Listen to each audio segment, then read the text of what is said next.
Bonjour et bienvenue sur ma chaîne. Pour le mois d'avril, je vous montre comment faire une mise en page facile, rapide, sans talent particulier. Pour gagner du temps et avoir une présentation soignée, j'utilise mon bullet journal personnalisé et ma tête se libère, disponible sur ma boutique en ligne du même nom. Je vous le liste en barre d'infos. Il existe en version spirale classique, mais également avec une reliure par anneau qui s'ouvre. Depuis quelques semaines, j'enchaîne les rendez-vous. J'en profite pour vous montrer comment je m'organise. Je commence par sortir le Calendex, la vue annuelle, où j'ai noté des rendez-vous médicaux. Pouvoir ouvrir mon bullet journal me fait gagner beaucoup de temps, notamment au niveau des reports de tâches. Je note mes rendez-vous médicaux sur la colonne de droite et les autres dates clés sur celle de gauche pour avoir une meilleure vue d'ensemble. Je reporte également mes dates importantes que j'ai notées au début de mon bullet journal. Je sors ensuite la vue mensuelle pour la reporter sur mes pages hebdomadaires. Cela me permet de ne pas me retrouver avec des rendez-vous mal répartis sur la semaine. Je fais souvent mes pages hebdo au dernier moment, mais là je préfère anticiper. J'utilise toujours du papier buvard pour que l'encre ne déteigne pas sur l'autre page et que mon bijou reste nickel. J'ai complété le mois de mai hors caméra, je le reporte également. Le fait d'avoir mes vues mensuelles et hebdomadaires classées dans des thèmes dédiés me permet de gagner en clarté par rapport au bullet journal classique. C'est à mon sens beaucoup plus facile pour anticiper et s'organiser.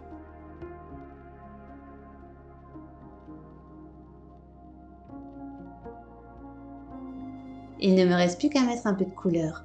J'aime particulièrement utiliser les pastels tendres pour faire des fonds harmonieux et rapides. En plus, c'est économique, les pastels ne s'usent vraiment pas vite. Je passe grossièrement le pastel violet sur la feuille et j'uniformise avec un mouchoir en papier. J'utilise ensuite des restes de papeterie Chine France dont je n'ai plus les références. Je les avais achetés il y a longtemps sur le site par manque de budget. Je commence par les grandes surfaces et je termine par les détails.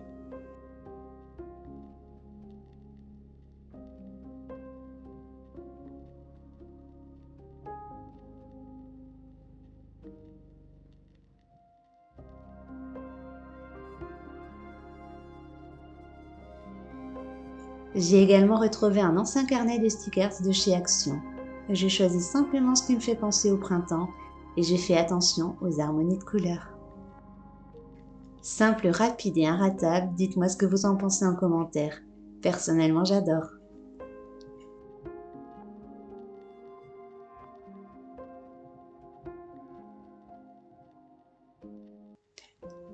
Je reprends le pastel violet pour mettre en évidence les titres des 2 pages mensuelles et je fais un raccord de thème en utilisant le papier principal de la page de couverture. Comme j'ai beaucoup de choses à noter, je ne décore pas plus, ça prend déjà suffisamment de place.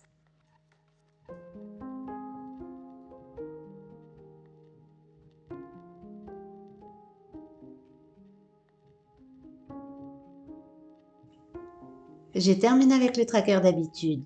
J'utilise mon stylo Pilote V-Ball en pointe 0,5. Il me convient et me suffit amplement.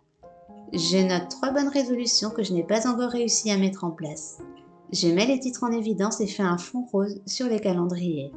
Je colle ensuite le papier du thème que j'aime beaucoup utiliser déchiré à la main. Je reprends mon carnet action et c'est déjà fini. Ce mois-ci, je ne fais pas de tracker de sommeil parce que j'arrive pas à m'y tenir. Mon fils a 2 ans et demi. La nounou qu'il avait est malade et bientôt en congé maternité. Ça l'a beaucoup perturbé et son sommeil, donc le mien aussi en ont pâti. Je viens de trouver une nouvelle nounou et il vient de commencer.